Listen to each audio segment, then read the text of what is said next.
You're listening to Kizuki, the podcast. I'm Mae Yoshikawa, and I define the Japanese concept of Kizuki as the following. Kizuki. 1. A moment of epiphany, an aha of realization or insight which opens the knower to a new dimension of truth that was formerly unknown. 2. Steps in an incremental growth of awareness, resulting in a movement from ignorance to greater awareness of the bigger picture. A kind of knowing that cannot be undone, that cannot be unrealized.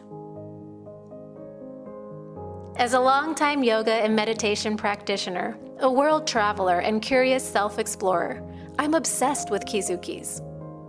Listen on each week for inspiring and enlightening stories that may just tip you over for your next aha. On this week's episode, The Inheritance of Absence.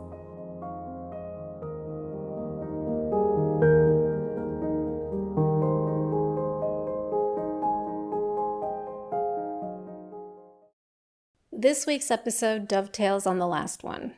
I want to talk about our relationship with our parents. Because our parents are the doorway through which we all arrive. They're usually our first teachers of love and life. And then, shocker, as we grow up, we discover that they're human too. Which means they're not the authority on whether we deserve to arrive. They're not even the only or ultimate teachers of love and life. In the last episode, I shared what felt like one of the biggest Kizukis of my life. I had uncovered this enormous belief underneath so much of my life that said, I wasn't chosen. I wasn't wanted. Therefore, I wasn't worthy of existing. After recording that episode, there was another question that began to emerge for me. If I can understand intellectually that my parents' inability to fully choose me didn't determine my worth, why was that so hard to actually believe? In some ways, on some level, it still feels hard to believe. Like, it almost felt biologically wrong. It's like when I try to tell the child in me, hey, that was about them. It wasn't about you. Something in me resists that. And I think I started to understand why. There's something almost crude about saying, my parents' inability to choose me means nothing. Because it didn't mean nothing. It meant everything. They were my parents. And as a child, they weren't simply two flawed adults whose behavior I could objectively assess. They were my original experience of life itself. Their acceptance meant belonging. Their care meant survival. Their gaze helped tell me who I was. So, no, I cannot simply detach myself from all of that and say, well, their opinion was irrelevant. It wasn't irrelevant. It mattered enormously. But here's the distinction I could not make as a child. A child can't easily think, my parents are wounded, limited human beings carrying their own inheritance of absence. A child thinks, it must be me. If they cannot love me fully, something must be wrong with me. If they don't choose me, I must not be choosable. If taking responsibility for me feels burdensome to them, I must be a burden. The child takes the limitation of the parent and turns it into information about herself. Eventually, that information becomes our identity. I am a burden. I am not choosable. I am not worthy of being here. But then I widened the lens. Let's consider the fact that my parents, too, were children once. Before they were my mother and father, They were somebody else's son and somebody's daughter. They too arrived through other human beings. They learned what love was through whatever love was available to them. They were raised by parents who had their own capacities and limitations, their own wounds and unmet needs, their own relationships with intimacy, responsibility, tenderness, and presence. My parents, they inherited all of these things. And some of what they inherited, they passed forward. Not necessarily intentionally, but that's what human beings do with what remains unseen.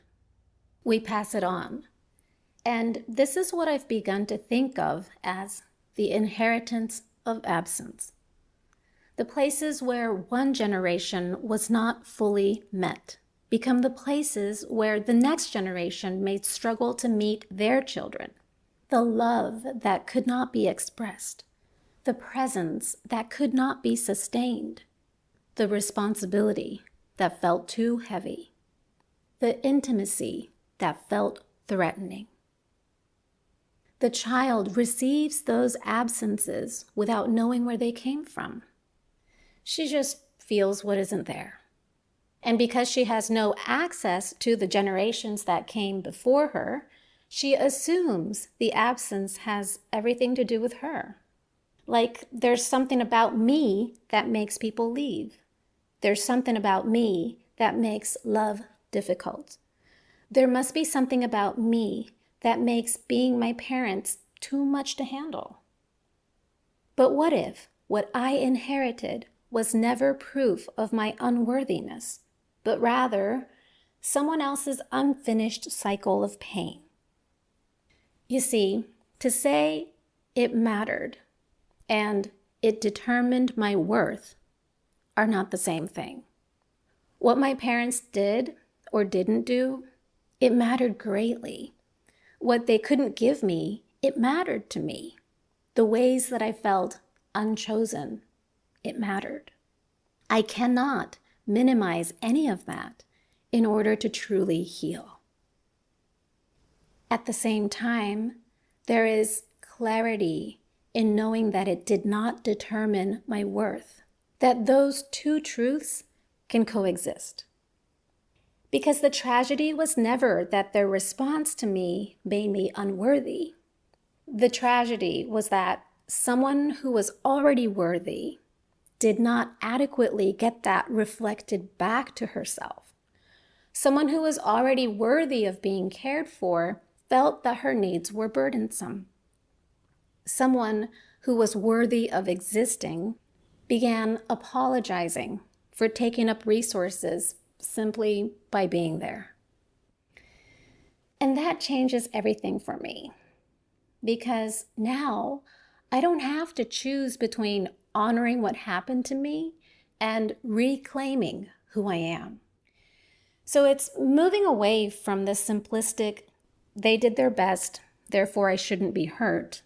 And it's more about holding space for something much more complex that's been going on for ages before we were even born. They were human beings carrying their own inheritance of absence. There were things they could not give me that I profoundly needed. Their inability to give those things to me deeply affected me. And my worth, my worthiness to receive them, it was there all along. I was worthy before anyone knew how to reflect it back to me. I was already worthy regardless of whether or not it was reflected back to me at all. And now it feels like truly our life is about discovering that. Or should I say, rediscovering that. And that brings me right back to the two sentences I shared in the last episode. I am worthy of existing. I was chosen by life. I don't know what engine replaces the old one yet. That engine that had to hustle and prove my worth and earn my place in the world, to feel chosen or to feel worthy of existing at all. I don't know who I become when I no longer have to show that I'm worth the resources that I consume just by existing. And what will receiving feel like as all of this begins to sink in for me? I'm about to find out. And for now, I'm just letting myself be as I am. Just to be here without being apologetic about my existence. That I get to be who I am and get to be here. Period. Healing does not require me to reject what came before me. It requires me to finally see what the child could not see. My parents' absence belonged to a story much larger and longer than me alone.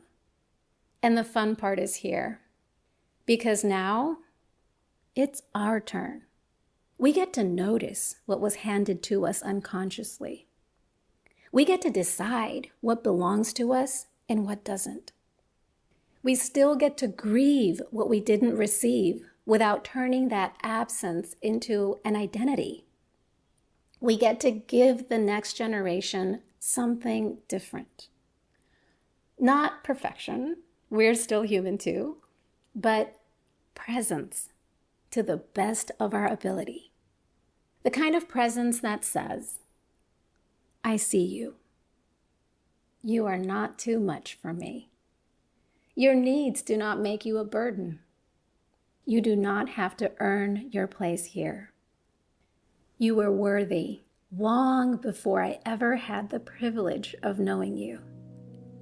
And yes, what an absolute privilege and honor it is to know you. That is how we break the lineage of inherited absence.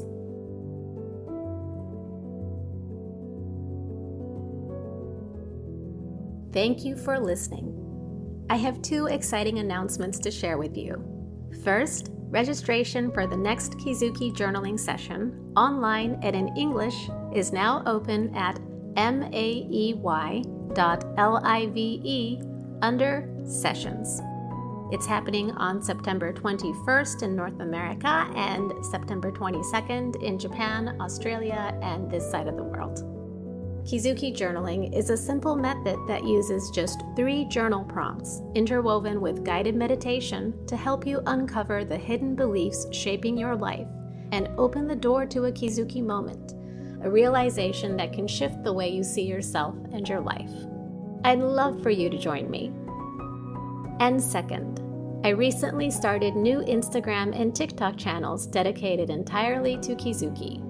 You can check it out at Collecting Kizuki. Come find me there and DM me if you have any questions or if you'd like to share your own Kizuki moments with me. Until next time, may your next Kizuki gently find you.